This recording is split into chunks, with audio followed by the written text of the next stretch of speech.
Do, does, did, could, would, shall, may, might, will use V1.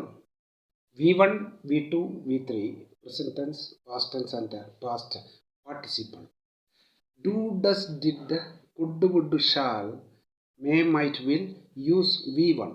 ഈ പ്രയോഗങ്ങൾ വരുമ്പോൾ നമ്മൾ പ്രസൻറ്റ് ടെൻസേ ഉപയോഗിക്കാൻ പാടുള്ളൂ വെർബിൻ്റെ. അതാണ് ഈ ടിപ്പ് പറയുന്നത്. അല്ലെങ്കിൽ ടിപ്സ് ഉപയോഗിച്ച് ഇംഗ്ലീഷ് പഠിക്കാൻ ആഗ്രഹിക്കുന്നവരാണോ, വളരെ സിമ്പിളായി ഫ്രീ ആയി ഇംഗ്ലീഷ് പഠിക്കാൻ ആഗ്രഹിക്കുന്നവരാണെങ്കിൽ സബ്സ്ക്രൈബ് ചെയ്യാൻ മറക്കരുത്. Please subscribe my our channel global English academy.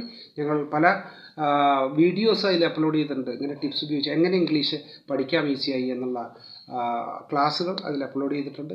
അപ്പോൾ don't forget to subscribe first, then visit our channel Global English Academy. Thank you for watching.